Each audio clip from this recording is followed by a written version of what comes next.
22 million black victims of Americanism are waking up, and they're gaining a new political consciousness, becoming politically mature. And as they develop this political maturity, they're able to see the recent trends in these political elections. Any minority that has a block of votes that stick together is in a strategic position. Either way you go, that's who gets it. You're in a position to determine who go to the White House and who stay in the doghouse. You're the one who has that power. You and I have never seen democracy. All we've seen is hypocrisy.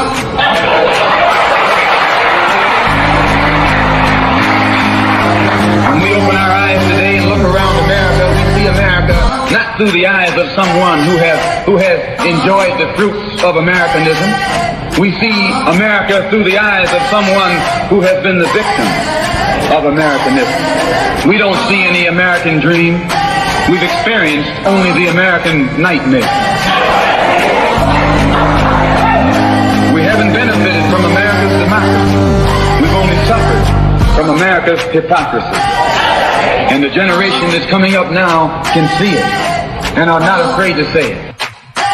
And are not afraid to say it. And are not afraid to say it. And are not afraid to say it. And are not afraid to say it. And are not afraid to say it. And are not afraid to say it. And are not afraid to say it. And are not afraid to say it. And are not afraid to say it.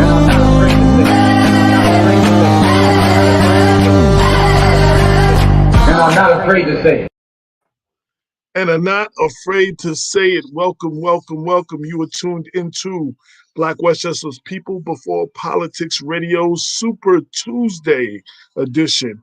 On Tuesdays, on Super Tuesdays, we interview the candidates running in the upcoming election. The upcoming election. I am AJ Woodson, your host, along with my lovely co-host, Lorraine Lopez of Latino Empowerment. Yes, yes, yes. And our guest is here. I'm going to let you introduce him, and I'm going to bring him right in. Go ahead and introduce our guest. Oh, fantastic. Our guest today is the Honorable Judge Tom Quinones, City Court Judge in the City of Yonkers. Actually, the very first Hispanic judge in the City of Yonkers was appointed by Mayor Spano, kudos to him, in 2016. And he's currently a candidate for Supreme Court. All right. Welcome, Judge. How are you, sir? Good evening. Good evening. How are you? I'm great. I am great. Thank you. Thank you for giving me the opportunity to come and speak with you this evening.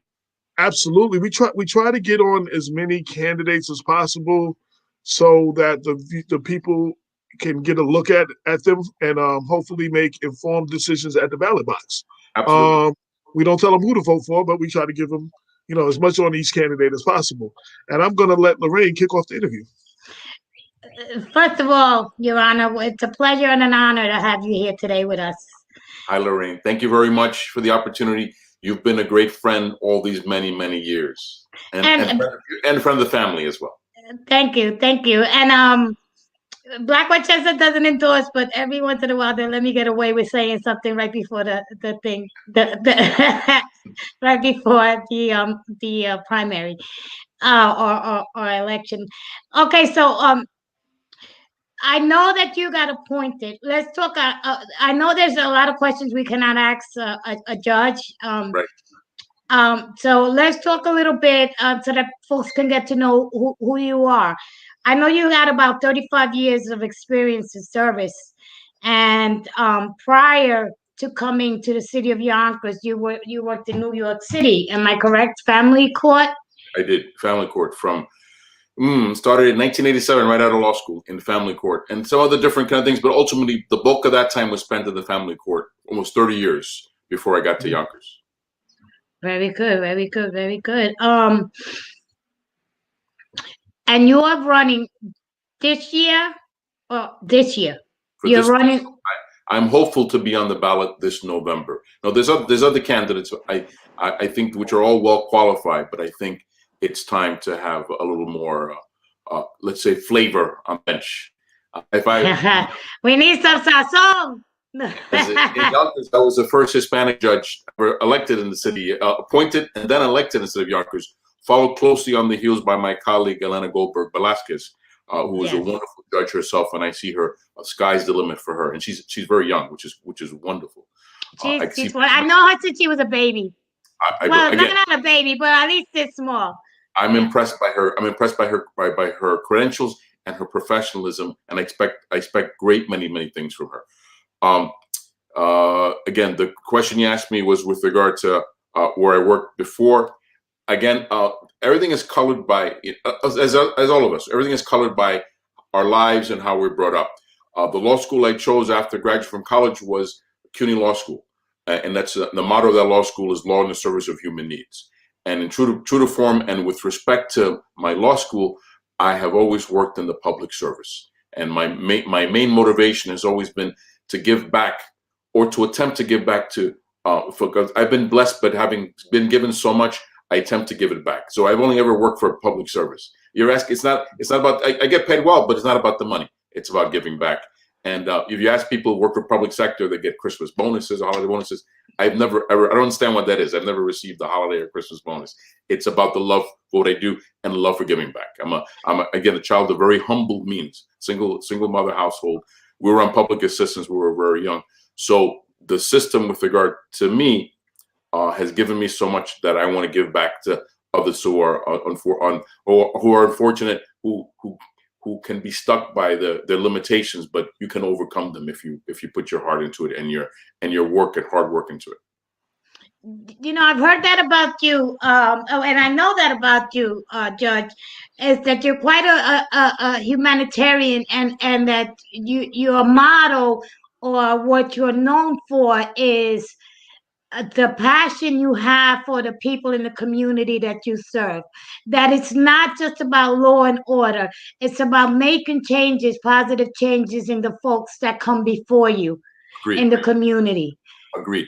It's when you say, there's a lot of firsts, right? And when I'm the first Hispanic judge, first Puerto Rican judge ever to hit Yonkers, the mayor appointed me. He had the wisdom to appoint me, and he also gave me the opportunity and putting trust in me that I would be true to form. All you have is your word, but now I have my word, and I have almost 6 years of having delivered with regard to delivering for the least of us. Mm-hmm. And then the following year, I was elected to that position by the good citizens of the city of Yonkers.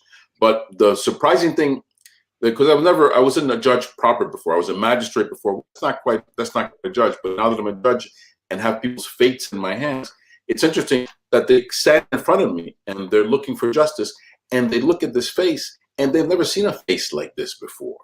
And it always touches me, because if some people come up and start talking to me in Spanish, and I tell them, I can understand you because I'm fluent as well, but the law in this country, everything is done in English so we can all understand it. And we provide interpreters for whatever language you may need to communicate in English. It's not something to agree with or not agree with. That's just what the law is. And my job is to abide by the law. But I'm touched that people will try to speak. They see a connection with me because they've never seen this before. They gravitate towards you. Not only because you're a Latino man, but I think they can feel your vibe, the goodness in you, sir. Well, the surprising thing that I didn't realize that I would get to Yonkers is that I would be called upon to do weddings. And let's get married, AJ. The very first month I got there, the secretary tells me, "Judge, there's someone want to get married." And I go, "Really? We do that too?" And I go, "Yes." And I go, "Fine. If you want to get married, I'm happy to put them together." But the one thing that happened that didn't come to anyone's realization is like I can marry them in Spanish, and they've never ever had that before. And in Spanish, it's more romantic, the ceremony in Spanish. That is so cool. And I always talk about that. I'm now part of their history when I put them together, and it's just such a beautiful thing, because I'm called upon to do unpleasant things. There's cases that have to do with landlord and tenant issues, and people can be evicted, and I've sentence people to jail, incarceration, and that's my job. I don't shy away from it, but I can tell you that it's unpleasant. Justice is justice. Yeah, but with regard to the bonus part of my job, which is putting people together, marrying them, that's a wonderful, beautiful thing, something that it was unanticipated, unexpected, and brings me tremendous joy, and still brings me tremendous joy to this day. And people stop me in the street and say, because you don't recognize everybody. There's so many people. And say, Judge, you're the person who married us. And my question always is, are you still married? And then they say, yes. So far the answers have been yes, and yes, and they show me their children, and they show me their relatives, and they're so proud. Nice. They're so proud to have been married by the Hispanic judge or the Spanish judge in Yonkers. That's a beautiful thing. And one of the things I was saying, traditionally courts have been white men have sat on the bench basically, and the complaint was that the courts do not look like the community. Absolutely.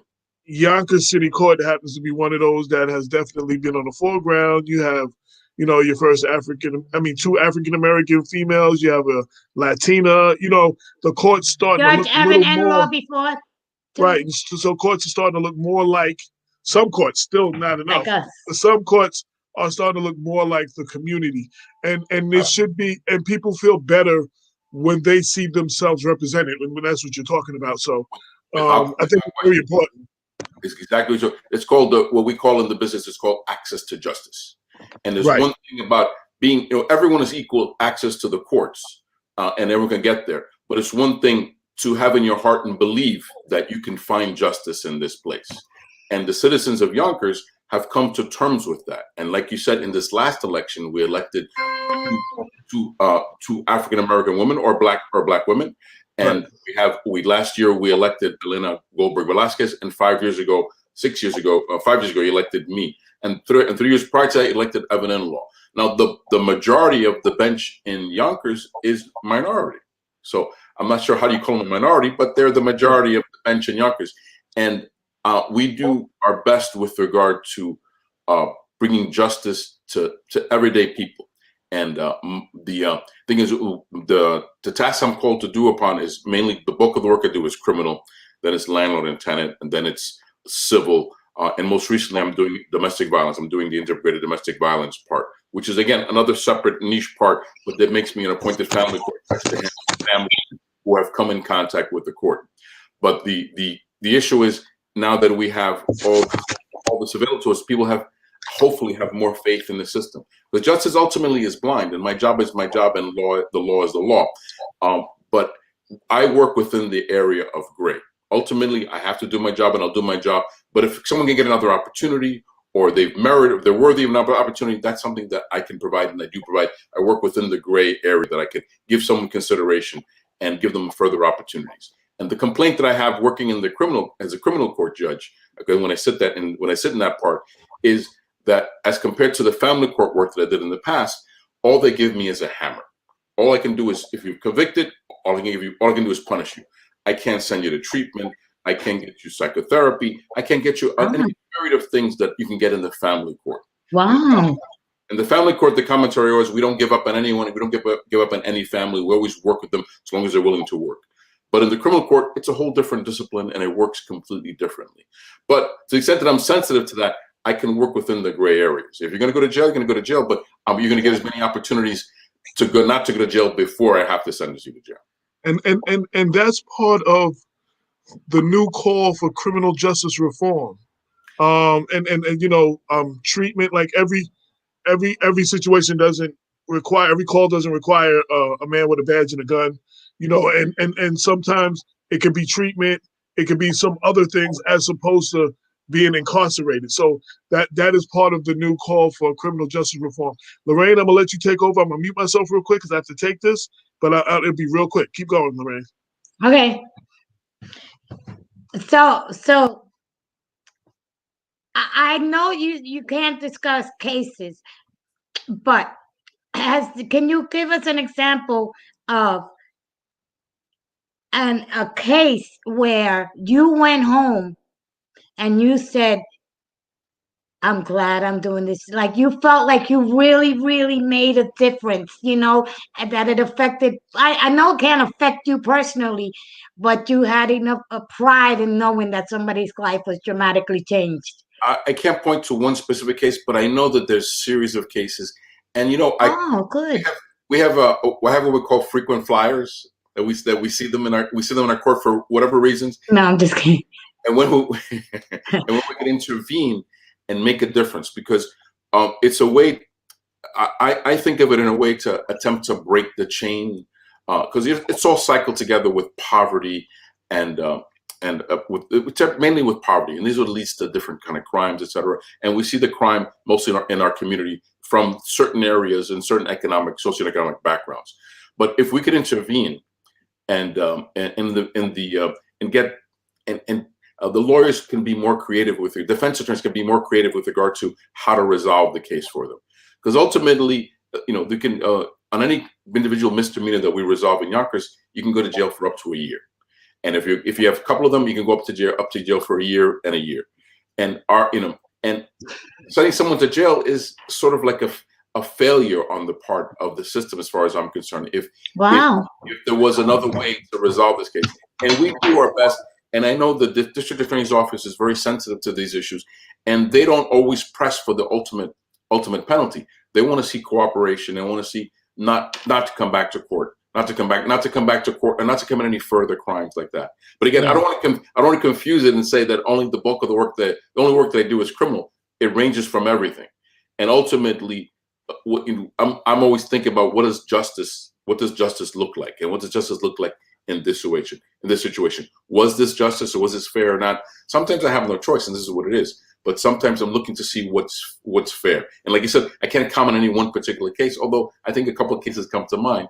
But it gladdens my heart when I see someone come back and say that they're working a full-time job, that they're able to provide for their family, for their children, and it does indeed happen.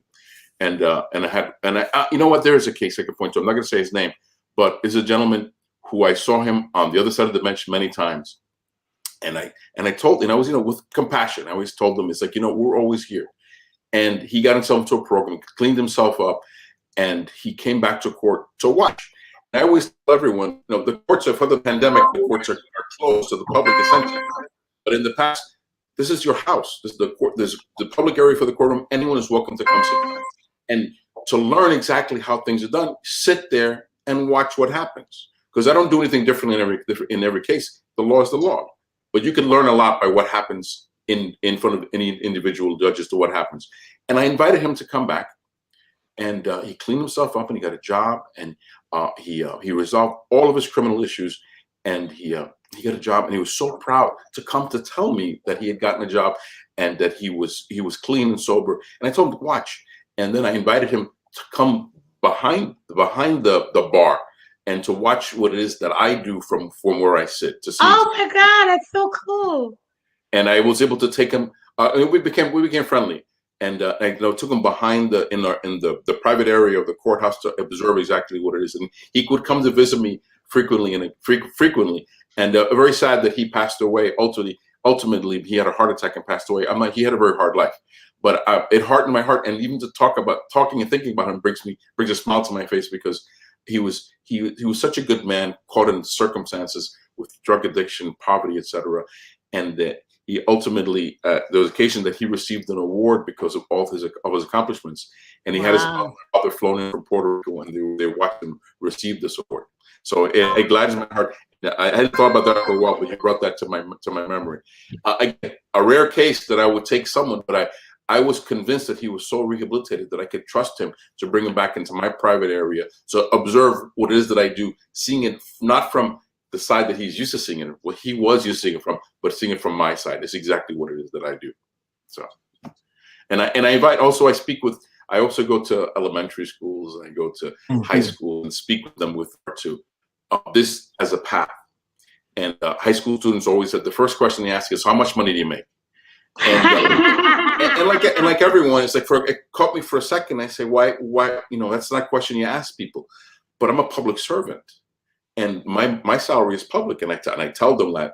But the information is also important for them to know as to whether or not this is a viable career for them. Ultimately, they put in the work to get to here. Can they support a family? Support themselves? And I also speak to middle schoolers, and I've spoken to as young as second graders. And the beautiful thing with second graders is, they don't have any questions to ask me. But the beautiful thing is that I go there and I bring my robes. And I stand there, and they see this face and those robes, and I know for them that I've made that this is a reality. This is something that people didn't dream about before, but it's a reality for me. And and I stand there, and they touch me, and they touch my robes, and they make kind of commentary. So it's a beautiful thing, and that's a sad part that because of the pandemic in this past year I haven't been able to do that. But that's part of the work I love to do, just to be there and see my face and ask me questions, because that makes it a reality rather than a dream. It's a reality. Who did I have? What role models did I have growing up? Absolutely. I met the first attorney I met was after going to law school. That's the first attorney I ever met in my entire life. How was that a reality for me? But again, my path has always been divinely guided. One of our listeners said, "You are a good man with kindness and respect in your heart. I'm so happy that I tuned in tonight." And she also said, "Yes, because judges are like parent substitutes, and kindness and respect is a corrective experience for so many. And options are especially needed in juvenile situations. Anything but Woodfield Cottage." Without question. Yeah. Again, that brings to mind that statement brings to mind to me that I have a lot of people who've been to the court and they're recidivists. They come many times. This is how they make their living. They get caught, they'll do the time, and they'll go back and probably do the same thing. But I take pains and particular attention to young defendants. I keep coming back to defendants, but I keep the young defendants and I talk to them directly, and usually a first offense, and you can tell by the rap sheet where they've been, where they've done. But I see a clean rap sheet, and they've interacted with the system, and they'll receive on usually the first one, depending on what the level of offense is, on adjournment and contemplation of dismissal, and that is a case that'll be adjourned for 6 months or a year, and if you don't commit a similar infraction, a more severe infraction within that time, on the anniversary date of that case, it'll be dismissed as a matter of course, without them needing to come back to court. It'll sponge as if it never happened. And my commentary, when I try to connect with them, the young defendants, older defendants get it also, but young defendants have to take particular attention to take care of them. And I tell them, I look them in the eye and tell them, you've gotten this tremendous break here. I expect never to see you here in this court ever again, standing in front of me. You're welcome to come in any other form that's open to the public, but I expect never to see you ever again, to learn from this lesson, that this opportunity that you've been given. It's not me that gives it, but it's the district attorney's office that offers that, and the defendants typically accept that kind of offer. Adjournment and contemplation of dismissal is a very ideal resolution to a case. So Absolutely. It's always hard to do a judge interview for a judicial candidate. There are things that you can't speak on, and all kind of things you want to ask me about and you want my opinion about, but I can't tell you. Right. So, I know you can't speak on certain things and certain laws. Can you talk about, because it's not a case type thing. So Governor Cuomo did an executive order that all the police departments in the state had to hand in their police reform reports. Can you speak on your thoughts on that? You can't speak on police reform. I can only say that the governor's ultimate authority with regard to governing the citizens of the state of New York, we have to abide by whatever his directives are. And those are political directives. I can't make any commentary with regard to any kind of politics. Right. See, I have so many things in my head that I want to talk to you about. I thought you were going to ask me about the marijuana laws. I thought that's what you're going to ask me about. I was going to ask you about that next. I was going to ask you, what were your thoughts on that? Do you think now? Do you think it's a good thing and a bad thing? And Lorraine and I were on WVOX yesterday, and part of the conversation was, they talk about using the money for the tax to help some of our communities, and when you have those things, there's always room for corruption because money doesn't always go down to our communities, to the services that it's supposed to go to. And that was a particular concern of Lorraine's. You took me to exactly the political part of that conversation that I can't have. Okay, so what part can you talk about? Again, the law is the law. And again, the legislature makes the laws, and the governor signs it into law, and that's the law. And my job as a judge is to make sure that the laws are obeyed and abided by. And notwithstanding what my personal opinion may be on any topic, or marijuana or not marijuana, this is the law. This is the law, and it's a dramatic change with what the law enforcement has to deal with, and it'll be very challenging because they use this as a telltale sign for doing higher crimes. But again, the this is the times that we live in, and we see the things happening around us and changing around us, and it's change good or bad. Change is change. We can only tell if change is good or bad in future years, looking back on it. Right.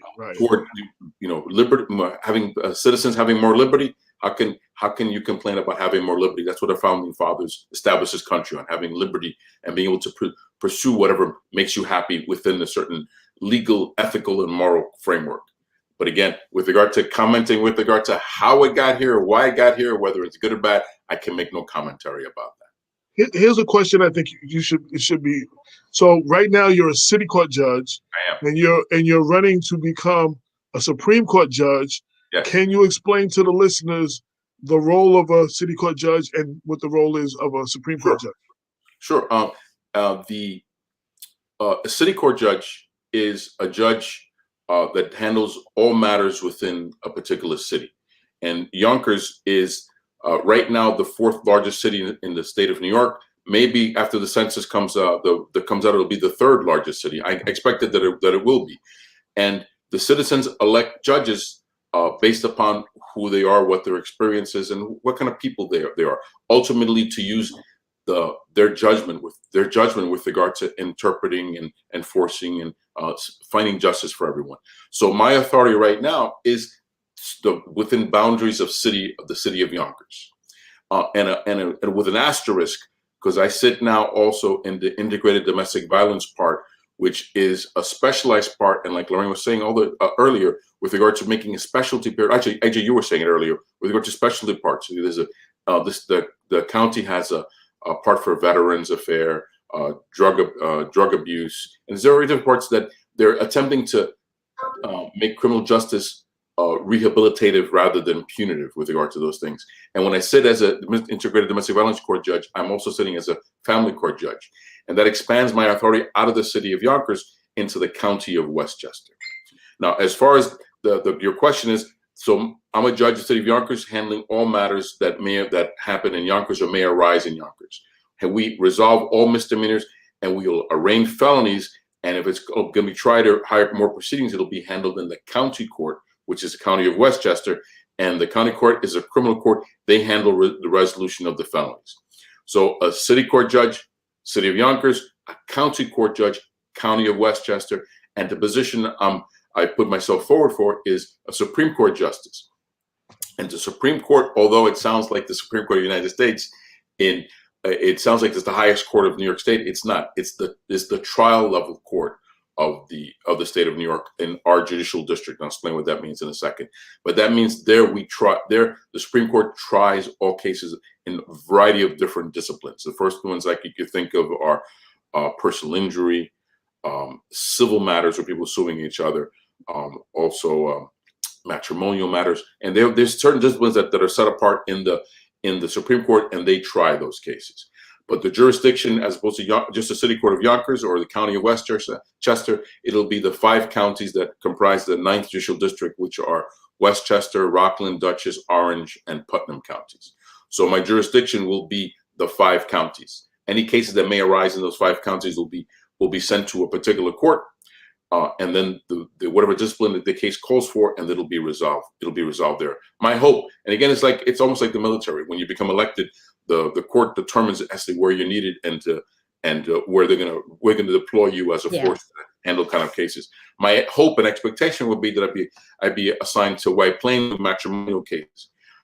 Again, my background, I think, is uniquely suited, having worked in the family court for so many years, to work in the matrimonial part. I think I have a sensitivity with regard to families and children with regards to those issues. I'm not sure if I addressed your question, but I think that's the distinction. City court, just the city of Yonkers, that's contained within the county of Westchester.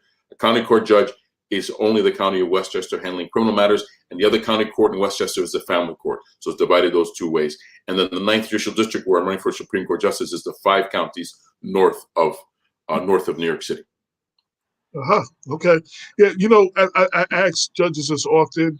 I think one of the problems is civics in our community. We're not taught what civics. We're not taught what the different offices are. So, I can never ask this question enough and have it explained enough.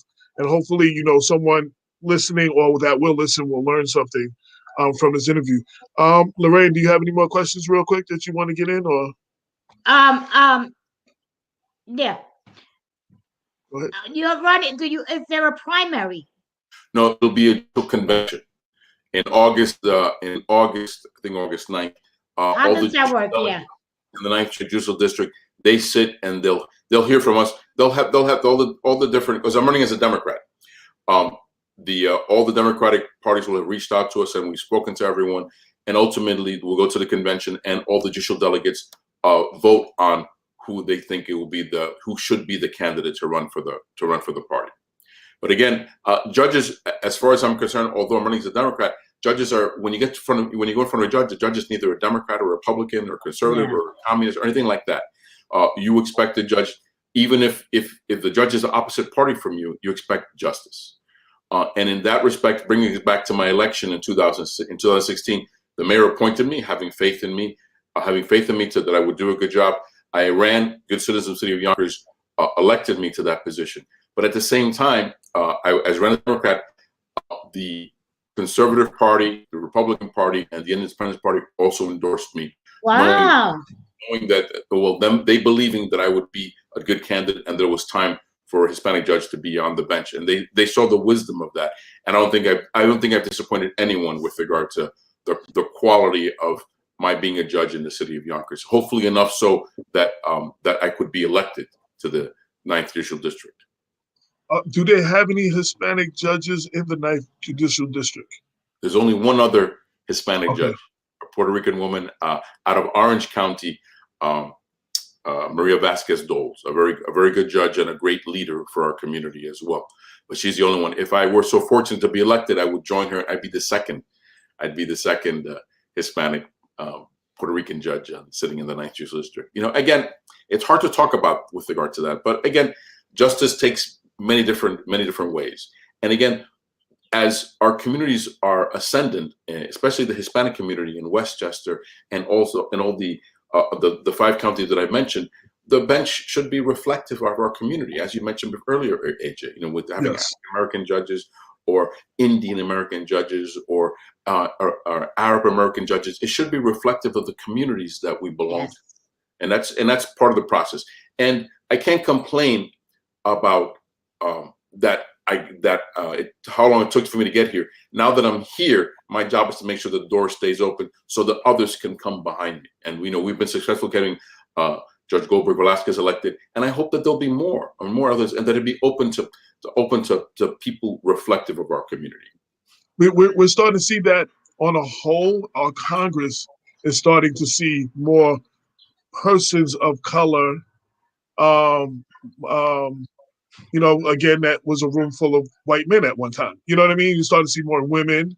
You're starting to see African American, Hispanic, Native American, all that, Muslim American, all variations. I think there's LBGT, and I think we actually have our first transgender congressperson right now. So it represents more of what the country is, and which is something. Something that when you talked about civics, civics is taking responsibility for yourself and not relying upon other people to do this for you. And the thing is, if you're complaining about your politicians or the judges, you then do something about it. If you're not happy with regard to what's happening on you, take some responsibility with regard to that. And I'm not saying run for office, but support candidates who you think are the appropriate candidates to represent you. And that's exactly what the civics is. Taking individual responsibility with regard to what our society looks like around us. If you're not happy with it, you have to do something about it. Yeah, and I say a lot of times our judges are especially the ones that handle criminal matters. Voting for a judge is one of the most important things you can do for the criminal justice in your community or your county. If you want a difference in how the criminal justice is handled, this is something that every person can actively take part in to help change that voting. So, we try to. That's why we. I'll disagree with you just a little bit there with regard to, as far as I'm concerned, there's no white justice or black justice or brown justice. Right. Justice is justice, and you have to have faith in in the people who are sitting on the bench that they will do the right thing. And as I mentioned, if I working within the areas of gray, ultimately I'm going to do my job. But if I give you an opportunity, maybe another judge may not give you the same opportunity, or maybe you don't deserve the same opportunity, or maybe you think you're being treated unfairly. But the thing is, I don't subscribe to that there's white or black or brown justice. There's justice, and you have to you'll be able to understand it and avail yourself to access to the system. And I agree. And to clarify that, I mean, sometimes people who are not from our communities and don't understand our communities, that not only is civics not taught, proper history in this country is not taught.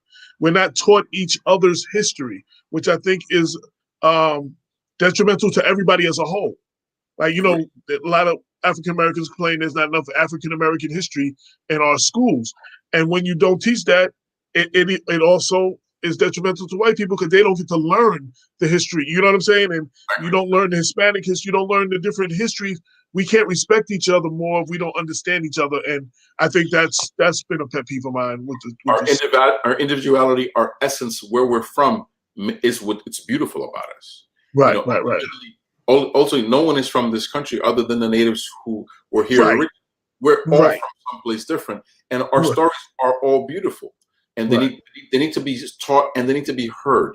And even within our own culture, as Hispanic, our community has to have their ears open to understand where we came from, so we can understand where we're going. The same thing you teach in the African American or the Black community is you have to understand your journey to understand where it is where you want to go.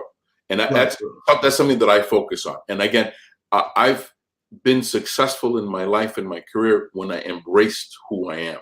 And this is who I am, and I carry it with me. If it wasn't clear enough by looking at me, I carry it with me affirmatively. But I don't treat myself as a Hispanic judge. I'm a judge. I'm a judge first, and my job is to do my job, and I won't shy away from doing my job.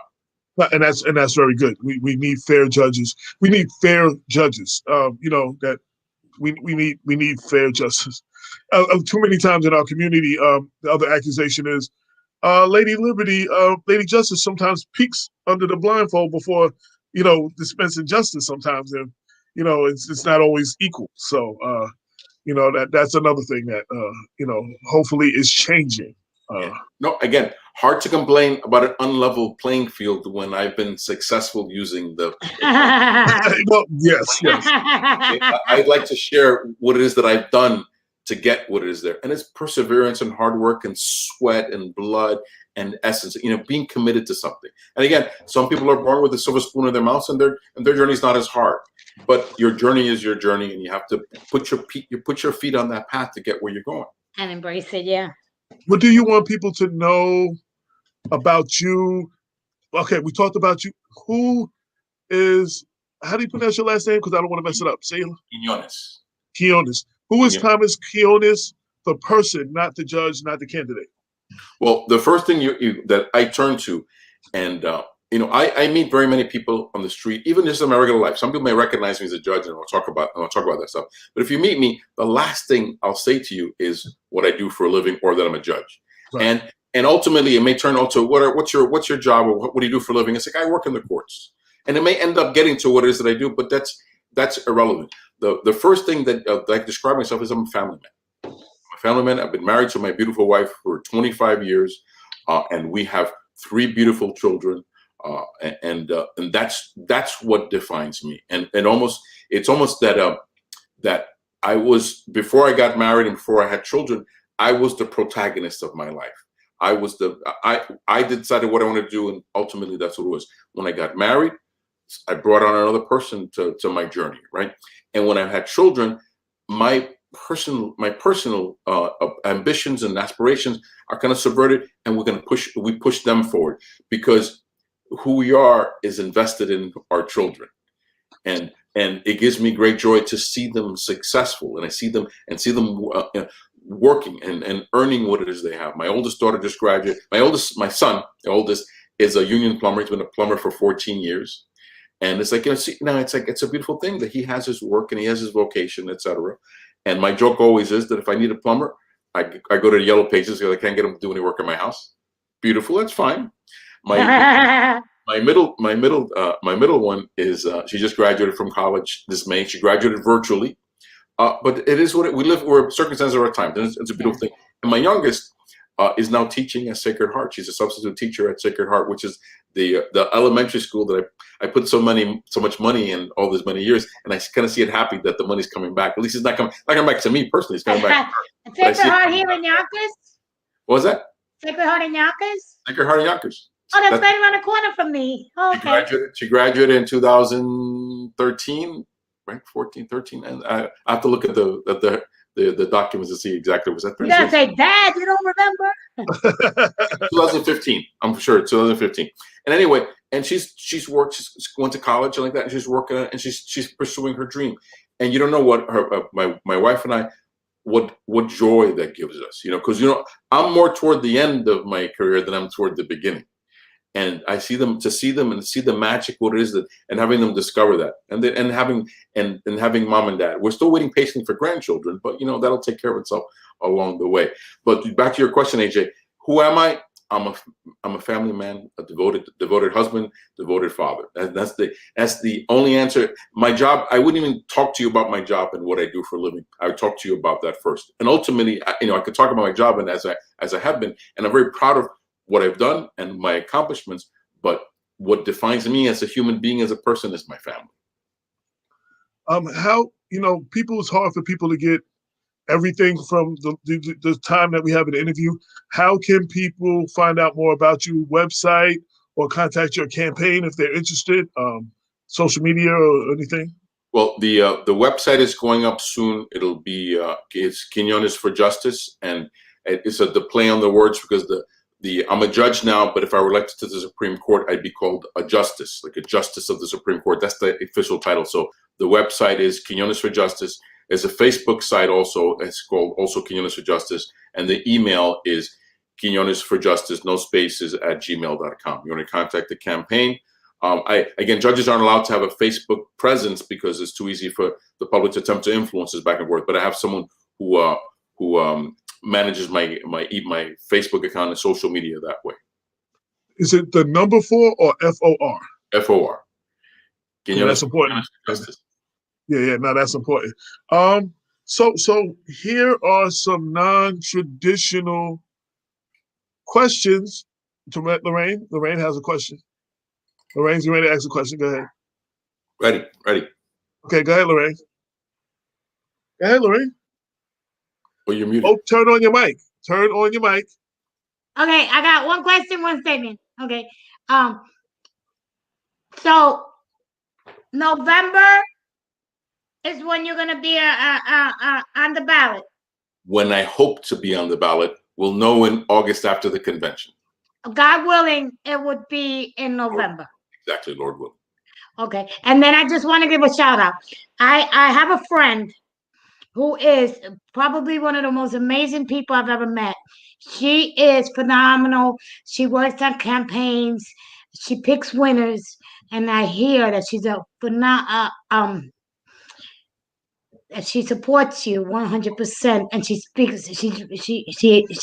speaks very highly of you. Are we gonna say her name? And that would be Jen Elkis. Oh. I have to give her a shout out. Again, I give a shout out with every judge, by the way, because every judge is connected to her. She is one of she's one of the most important people in my life has become, and I always forget to thank her, but she's very hardworking as my campaign manager. And again, as I touched earlier upon the hand of the divine working in our lives. Again, I'm not a crazy religious person, I'm Catholic, and I'll go to church, maybe Easter and Christmas like that, just like most Catholics are. But I feel the presence of the divine, and I can't have gotten as old as I've gotten without at least feeling his presence. When we moved to our home about 25 years ago, there was an elderly couple who lived next door to us, and we became great friends with them. And they had lived in their home since 1960, like 40 years before we got here. They lived there, and they got old, and they were sad to move away. And his name was Jim Hennigan, and he says, we have to move away because my wife can't manage the stairs anymore, etc. He said, but we're going to find you a family, find a family that they'll have kids, and you can grow up with them, and your family can grow up together. And true to form, his family moved in next door, and they came with children, and they had some more children, and we become great friends all these many years ago. Again, that's Chris and Jen Olkers, my next door neighbors. Oh my God, that's so But let me awesome. finish. It gets better. Jen Olkers' father was Supreme Court Justice Emmett Murphy. Yes. And since we share a backyard, I'm not sure how many over the fence and backyard conversations I had with her dad. Because so Jen, meet my dad. Tom, meet my dad. He works in the courts, etc., like that. And I had the misfortune or the naivety to try to convince him that I had the best job in the world, being a magistrate in Manhattan. And he told me that I had no idea what I was talking about. He told me I was full of brown stuff. And I'm not sure. And that went on for about 4 or 5 years. And he kept calling me out on it. He said, I kept telling someone I had the best job. He says, you have no idea what you're talking, kid. You have no idea what you're talking about. And I went to find him one day. And I said to him, it's like, okay, fine. How do I get this most wonderful job in the world that you say? And that's being a judge in Yonkers. And he called Jen over, and he said to her, Jen, meet your neighbor, he called me Young Tom. Meet Young Tom. I'm not so young, but he always called me Young Tom. And he says, meet your next neighbor. He'd like to be a judge. I'd like you to take care of him. And this is about 10, 11 years ago when he was running for his reelection campaign. And I've been working with her, steadily progressing forward, meeting folks. And that's about the time that you and I met, Lorraine, also in that process of meeting everyone and getting many years ago. Yeah. Me and Jen were both like 7 years old. Yeah. And here I am now, thanks to Jen Olkers Murphy and her dear father, who the mayor swore me in when he appointed me to his position, and when I was elected, I gave that honor to swear me in to her father, Justice Emmett Murphy. Oh, that's beautiful. Just to bring that full circle around, because I owe that to him and to them, and I modeled him. I try to model myself after the kind of judge that he was on the bench. Being fair, justice, and also doing it with good cheer and compassion, which is the man he was the same man who was on the bench as off the bench, as I try to be the same man on and off the bench. Yeah, with good humor and good cheer, and trying to find the best in us to work with that. And shout out to Jen, because she's tuned in. Oh, there you go. Yeah. And she said Lorraine and put up a couple of hearts. Lorraine. The thing is, I'm notorious for forgetting to thank her, but I know she has my supreme thanks to she and her family, because they've been there for me. They're family as well. The way you just spoke about her and her family, she knows. No. You don't get to hear these kind of stories, background stories behind judges. You know what I'm saying? So it's good. I'm good, and Jen, and you're in good hands. I'm not predicting any victories or anything, because I can't do that. But you're in good hands. In my limited time of knowing Jen, she seems to pick winners. That's all I'm saying. She picks a lot of brilliant. She picks a lot of winners, or they're winners because she's with them. But you're connected to somebody very good. That's all I can say. She's done a pretty good job. She has a pretty good track record. Yes. I'll say that. Okay, so I'm done, AJ. So, a couple of, since I started this because I couldn't ask judges a lot of questions, so I started coming up with non-candidate questions. First one, Mets or Yankees? Yankees, baby, all the way.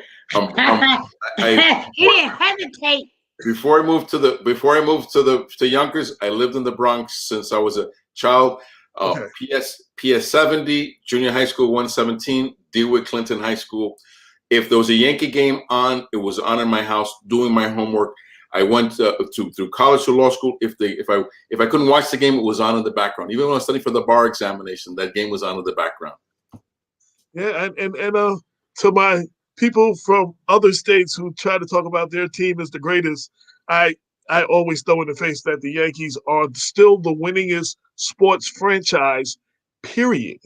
Agreed. They more than the Boston Celtics, more than everybody. They are still right now the number one winning sports franchise. Now they may change soon, but right now they still are. I'm not fighting with you. I love you. Did you have a favorite player or players? Well, many, again, different generations, different players, right? Different. Well, my guy was Reggie Jackson. Of course. And I had in 1977, I graduated from high school, and I got a summer job working at Yankee Stadium, Oh, wow. ushering tickets. So give me a ticket, I took it to your seat, and my boss said to me, "You work until the second inning and you go home." You know, the guys who've been there, the guys who are ushers, also had been ushers there since like Babe Ruth was in the building, and they beat feet as soon as the second inning came. They beat feet, and I spoke to my boss, and I told him, I said, "Do I gotta go?" And because it is, "No, you don't gotta go." He goes, "No, you don't gotta go, but don't get in any trouble." And I go, "Okay, fine." So I would get. I was 17 years old. I would get 2 hot dogs and a big beer. Back then, drinking age was 18, but I got away with it at 17. And I would go down to the lower level and find myself the best seat I could possibly find, because I was in uniform, so I could sit wherever I wanted. And I got the best seats to the left of the screen or to the right of the screen. I sat in the front, and I sat in the front row there. And I watched the rest of the game. And at the end of the game, I got to jump onto the field to keep everybody else from coming onto the field. And I'm thinking, it's like, man, I'm stealing this money. I would have done this for free. And, with my boss's words in my ear, "Don't get in any trouble." There was a game that happened, and there was the Yankees were defending, and the opposition was a bat. So it was a high fly ball. It comes up, and it doesn't fly over my head, and come directly at me. And all the time I'm thinking, it's like, in my beers and my hot dogs in my hand, I'm thinking, it's like, I'm going to lose my job. I'm interfering with the game. So everyone's reaching toward the ball, and I'm the only person moving away from the ball. And the catcher, Yankees catcher, comes and catches the ball with his mitt on my chest. Wow. And I go, oh, and I'm thinking the entire time, I'm thinking, it's like, oh my God, I didn't screw that up. Because if I would have screwed that up, I would have been right out of there. Right. Catcher, Thurman Munson. Ah, there you caught go. The ball, literally on my chest, he caught the ball. Wow. Other fans probably would have interfered and grabbed at the ball. We know what happened. We know what happened to Chicago. Right. Well, But, you got at least one person that said he got my Reggie Jackson. Okay, he got my vote. So that's funny. I got to jump onto the field, and I got to not to meet them, because I'm not starstruck that way. But I would say, I give them the high sign and say hello back and forth. Right, so that was contemporary. Roy White, Reggie Jackson, all the players of that contemporary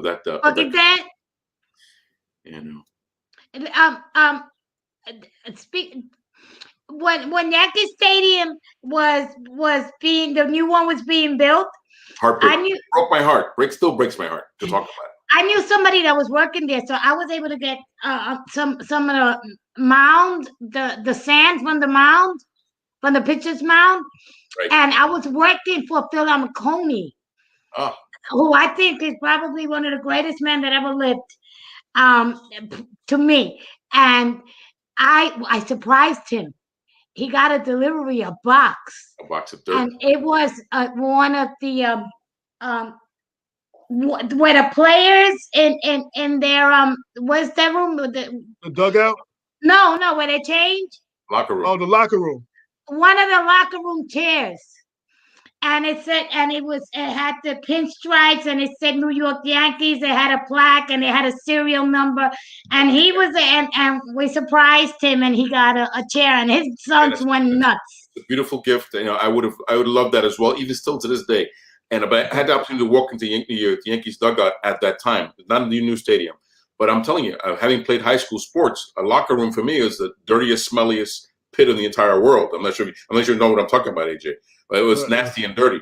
But I walked into the Yankees locker room. It was like like a 5-star hotel suite. It was the most beautiful thing I've ever seen in the entire world. This chair was spotless. The chair was spotless, like it looked like pristine condition, like it's never been used. And the players would sit on it, but they clean everything so well. Yankees are always first class. It was always first class. Yes.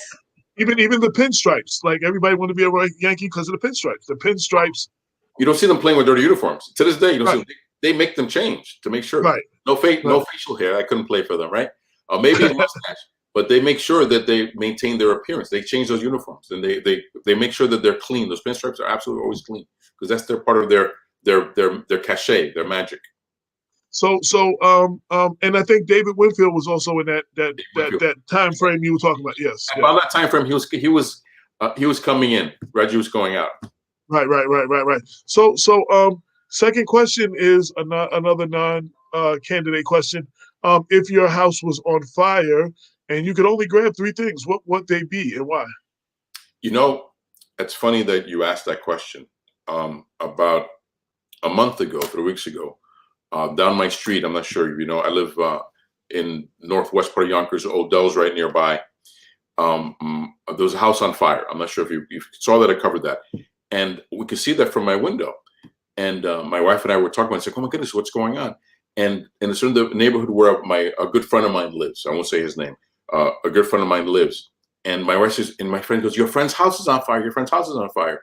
And I go, "Why does it have to be his house? Why is it the one to the left or to the right? Because clearly the house is on fire." And I ran out into the street in my pajamas and my slippers, running down the street on the corner with calling him on the telephone to see if it was him. And I turned the corner, and it was his house that was on fire. And as I'm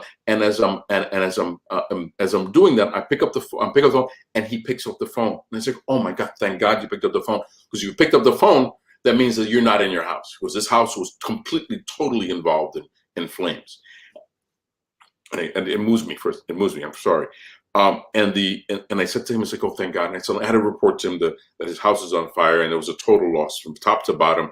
And I said, Where's your wife? Where's your son? Where's your daughter? Where are they?" And he could account for all of them. And I go, "Thank God." And it's like, he was away for the weekend. And I said, "I'll talk to the police, and I'll talk to the firemen. And I'll give them your details and give them your information." And I put him on the phone with them, and he dealt with all the insurance and all that kind of stuff. But that gave me the opportunity to think as to what would I do in that same situation, because most people don't think about that. But I thought about that. And the thing is that's exactly what I would do. Not that possessions are irrelevant, they're replaceable. And the only thing that would be my family, that I make sure that they're okay. My daughter's with me at this point, but I'll make sure that she's okay. And then we move on to the pets, because the pets are family as well. The only things I would be concerned about are getting my family out and making sure that our pets are okay, our wonderful dogs and cats that we have. So that's it. So it's funny that you asked me that question, but I had occasion to think that is, what would I grade? What would I save?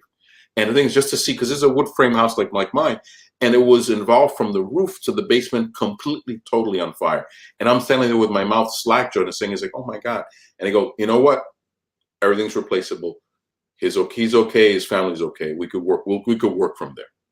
And that's the answer to my question. And funny that you asked me that, because I've had occasion to think about that recently. One of our viewers said, yes, it was on Channel 12 News. The fire. Yeah. I was right there watching, and I couldn't believe it. Talking to my friend on the phone and talking to the police and fire people. The ones investigating once they had done their job. Wanda London. I'm sorry. Wanda London said, "Hi, Judge." Oh, good to see her. One of my favorite people. Wanda, if you're listening, I miss you. I say hi, Judge. I miss you terribly. I hope to see you in the near future. Stephanie Swan said he is humble and grateful. Well, good describe. I am who I am, and I think that maybe those are good descriptions of me. But I am who I am. So, last question: is there anything I did not ask you that you want people to know about you, your candidacy, or why should they vote for you? Good question. Why should they vote for me as opposed to anybody else? I think that I bring not only the wealth of the experience I've had in being a lawyer for 34, going on 35 years. The mission of my life has always been public service, returning what it is I've been. This child of very humble background, very humble beginnings, that I've been given so much, and I acknowledge that, and I've been blessed that way, and I try to pay that forward, and I enter my job with that mindset.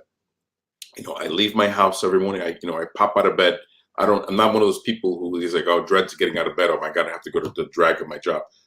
My job is wonderful. I love doing the work. I love the people who I work with, the judges, my colleagues. We're all family that way, and I'm happy to go to work, and I'm happy to go into the courtroom to do my job, and I don't shy away from that. And you want a kind of person who has this wealth of experience, and also adds in the amount of humanity, and an attempt to understand the everyday problems of people.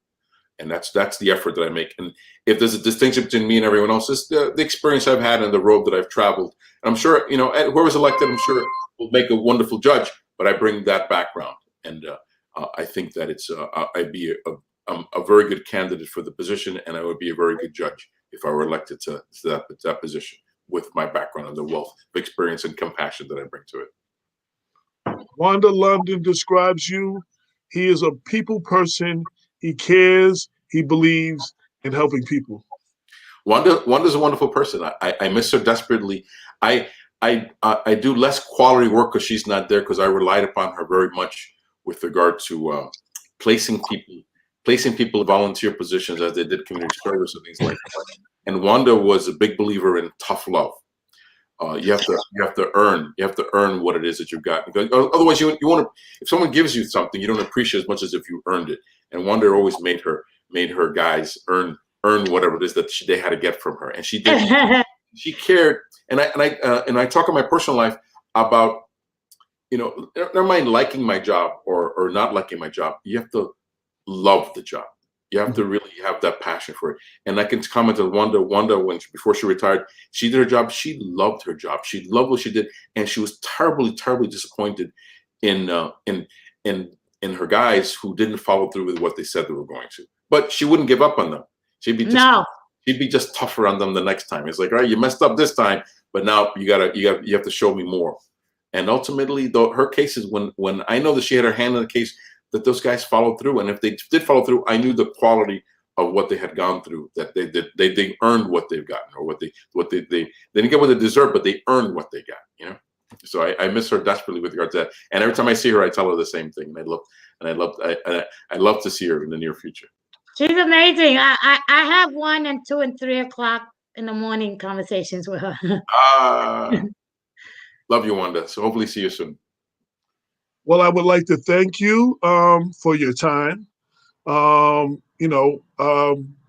though you're running, you don't have to spend your time with us. You understand what I'm saying? Like, you have your. So I appreciate everybody's time. I wish you well, and unfortunately, like many other candidates, I usually say if you win, I would love to have you back on, but you can't come back on as a judge. So. No, I have a window. I have a 6-month window that I can say, I give you my thanks, etc. like that. Hopefully, hopefully I'll have that window to come back and say thank you. But it has to be before. I have 180 days after. Okay. After the November election, should you prevail, we'd love to have you back on before you actually. Be happy to come back. And before you close out, AJ and Lorraine, I thank you for the opportunity to share my thoughts with you. And you hopefully give me the opportunity to humanize me as a person, because I sit up there sometimes stern-faced, and you don't know what's going on in his brain, what's going on. Because ultimately, work is work, and you have to get your work done to go back home to your family. But hopefully you've given people an insight as to what goes on in my brain after that. And most judges don't get the opportunity to share that with folks. And I appreciate the opportunity you've given to say a few words about what it is that I do and the passion that I have for it. And that is our hope too, that we help, because you most people, when they see a judge, it's usually when they have to go to court and face you. Like, that's your first interaction. Most people, that's your first interaction with a judge, and that's usually a lot of times not favorable. You don't want to be there. You should have a pleasant experience. So hopefully, what you said, we provide an opportunity to get to know some of the judges, who they are, and what kind of people they are, and see something other than, like you said, that stern position. But I wish you well, and I thank you again for coming on. Thank you, AJ. Thank you, Lorraine. Much appreciated. Thank you, Your Honor. Like I said, it's an honor and I'm pleasure to have you. And mi gente, don't forget, look for his name on the ballot in November. Pa'lante. Okay. All right. Logging off now. All right. So, Miss Lopez, Lorraine Lopez. I love him. I kind of I got that impression that you do. I think the world loves him. Yeah. Everybody loves him. Jen Elkins said, "Great job by all." Wanda London said he has my vote. I figured that would be the case. Not only Wanda's vote, but she's gonna call everybody she knows, and she's gonna make sure, because Wanda don't play. So we haven't scheduled the next couple of Tuesdays yet, right? This was the last one we have to schedule. No, next week. Burgos. Carlos City Burgos, who's running City Council against. against John Rubel. Okay, okay. Yes, well then that will be who will be on next Tuesday. Make sure that you tune in. A couple of quick things. So I got an email from I believe some peak skill candidates. So I will pass that information on to Lorraine so she can set them up. Um we are for our Sunday show for those who tune in. We're on Sunday 6 to 8 p.m. We are approaching our 300th episode, which will be Sunday, May 16th.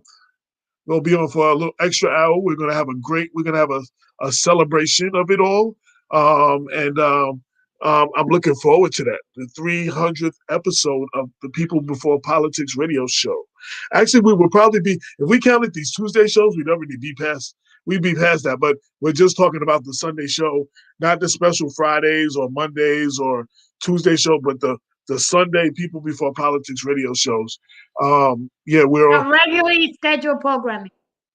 yes, yes. So we're doing this on Tuesdays so we can fit in more candidates. And, sometimes we have special Friday shows, like we did the Greenberg Housing Authority.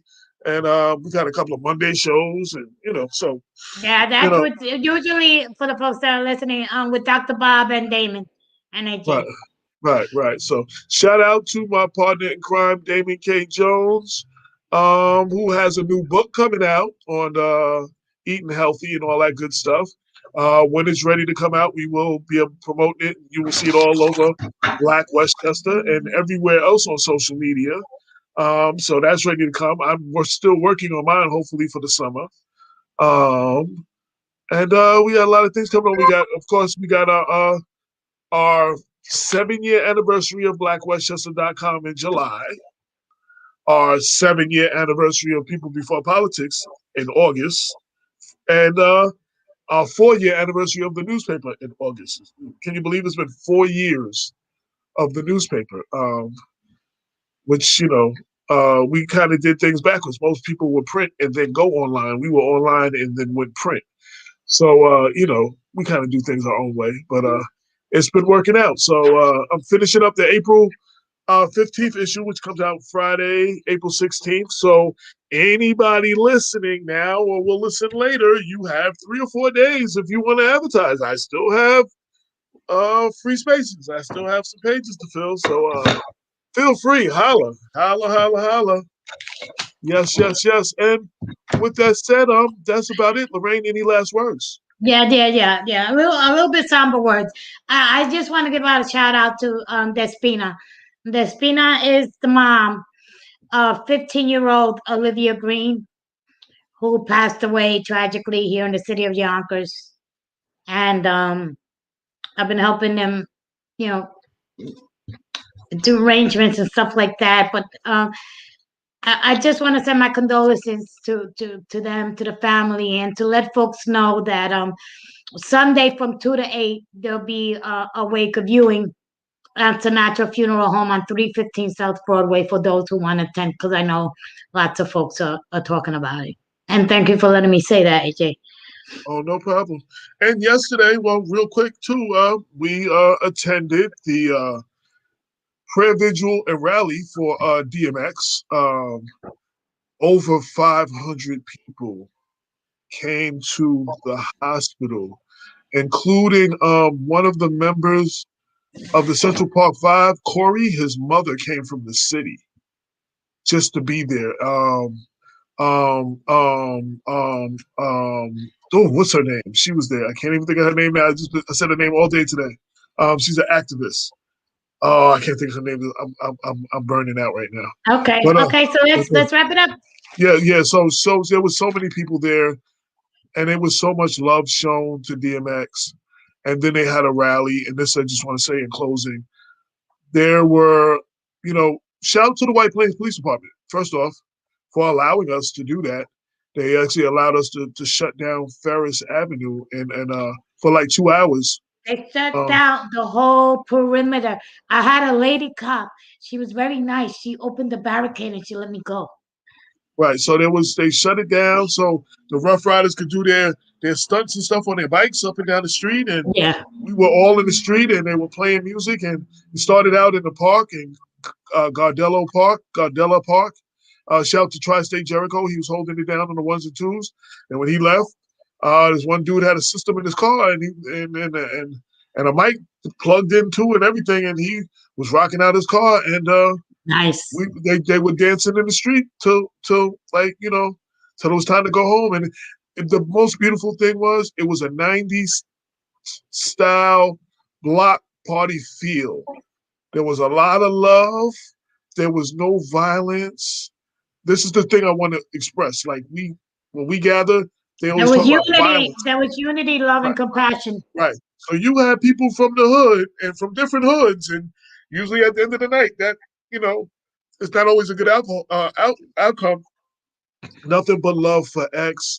Nothing for peace. Yo, everybody. It just so shout out to everybody who was there.